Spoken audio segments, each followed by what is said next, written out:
Being playful always has been understood as irresponsibility. Yes? Do you know, right from your childhood and probably to your children also you're doing this, if they're just playful, you think it's irresponsible. The most responsible way to live is that you're playful with life. It's absolutely irresponsible to carry a long face and walk around on this planet. Yes or no? Isn't it absolutely irresponsible to walk around with misery? Yes? That's the most irresponsible thing you can do. So being playful is not irresponsibility. Being playful is being very responsible and responsive to life. Only when you're playful, you can do that. When you're serious, the world doesn't exist for you, you and your nonsense. Yes? When you're serious, it's just about you and your nonsense. The world and other life does not exist for you. Only when you are playful, you can pay attention to everything. You can truly respond to everything in the world, only if you're playful. Otherwise you cannot.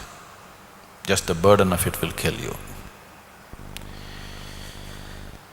So playfulness is not a philosophy that you have to develop. I'm going to be playful, I'm going to be playful. No. Science is telling you the whole existence is just a dance of energy. It looks like the forces that create this existence are always playful. Always in this culture, creation has been described as God's play. When they said God's play, many thinking people thought, oh, that fool is playing with my life, that's why all this misery. The forces of creation are constantly at play. If they stop playing, you're finished. Yes? All the basic forces within the body itself, they must be playing with full vigor. Only then everything is nice. If they stop playing or if they refuse to play, you're done, you're over.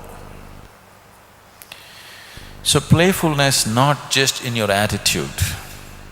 This is not your attitude, this is the attitude of the Creator. This is the attitude of the creation. If you are in tune with the creation and the Creator, being playful is very natural. Only when you're not in tune with that, somewhere you got totally enslaved by the process of your mind, your thought, your opinions, your ideologies, your rights and wrongs, your moralities, then only you lost your playfulness. If you're in line with life, if you're in line with creation or Creator, you would naturally be playful.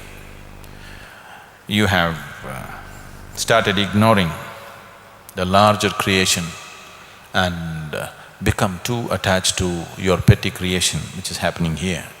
That is why all playfulness is gone. If you're in line with the larger creation, there is no other way to be, you will be playful. Only if one is playful, such a person can truly grapple with the problems in the world without being affected by it and do his best about it. If he doesn't know how to be playful, those problems will just eat him up. The problems that exist in the world are not simple. If you try to grapple with them without the necessary playfulness in you, don't ever think you're going to solve the problem. You will just get gobbled up by the problem, that's all that'll happen. It has eaten up any number of people, isn't it so? Any number of people with good intentions, has it not swallowed? Has it not swallowed the problems of the world? Any number of people with very good intentions have just been licked up by the existing situations. You can only handle them if you're truly playful, otherwise everything will be trouble.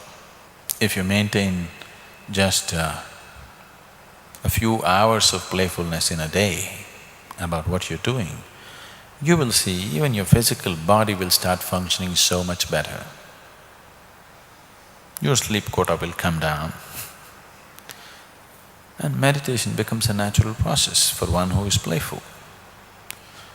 Because the moment you are playful, you are not entangled with the things that you're doing. Once you're not entangled with it, you're not accumulating karma, you're doing yoga. The process of living is not entangling, the process of living has become liberating. So you are no more doing karma, you're doing yoga with the activity that you perform. Once you're doing yoga through the day, definitely everything should get better, isn't it? For a beginner who is not yet accomplished, the activity is necessary. And if you don't make the activity playful, activity is killing, always, no matter what is the type of activity. There are different ways of passing through a situation, you know. Mahabharata is a tremendous statement on this, how different human beings pass through the same situations. Almost everything that Krishna is going through on a smaller scale, people around him are going through. How they go through it and how he goes through it, how different types of people go through it, the same situations. Mahabharata is a tremendous document on that, how different types of people of different levels of consciousness exist and go through the same situations. When there is some problem, you're traveling outside or you're in the office, some problem arises. If there are 10 people, how these 10 different people experience this little problem that's come up?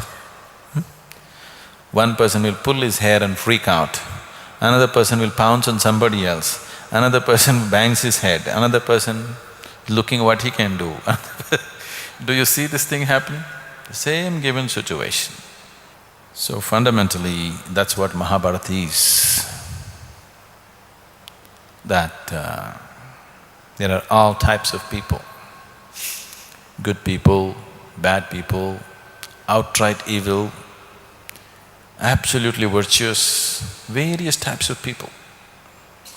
If you look at it, every kind of human being that you can find in any society, they're all there in Mahabharata, a whole range of people. Greedy ones, absolutely selfless ones, fearful ones, brave ones, valiant warriors, cowards, every kind are there. And they're all being put through a whole intense drama, and you look at each one's experience, it's very different, and the way he handles it is very different, and where he lands up in the end is very different. Through this whole drama of all the people, Krishna is going through the maximum amount of drama, but untouched. Because he said, yogastaha kuru karmani. That means first establish in yoga and then act. If you act without establishing yourself in yoga, then your action will become an entanglement. It doesn't matter what you're doing. Simple things that people take up to do in their life. After all, for most of the people, 95% of the people in the world, all that they have taken up is just to earn something for their survival, procreate, bring up their children, that's it. Just for this small drama that they have picked up for themselves, they wanted it. A little business or a job, a home, wife, children, husband, this is it. To manage this, where they end up, many of them end up in the insane asylums too, just doing the simple job, isn't it so? Yes.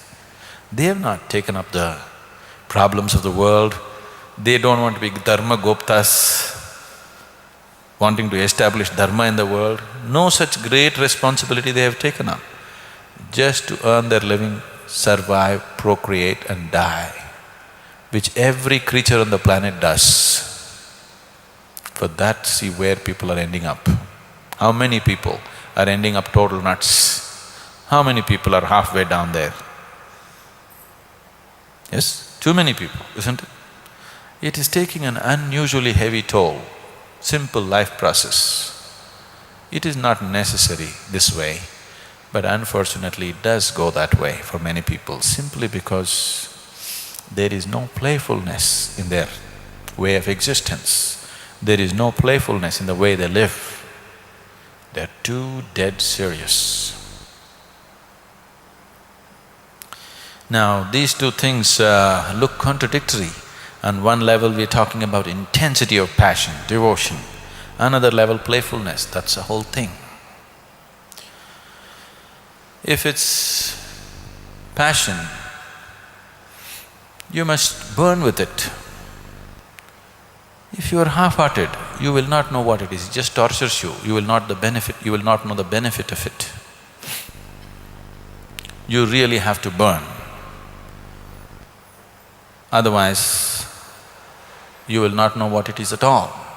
If you want to walk the path of devotion and you also want to save yourself, it doesn't work. The idea of devotion, the idea of choosing the path of passion is that you want to burn up everything that is you, so that only that which you're passionate about or devote about exists within you. What you call as myself is burnt up in the simple process. It is…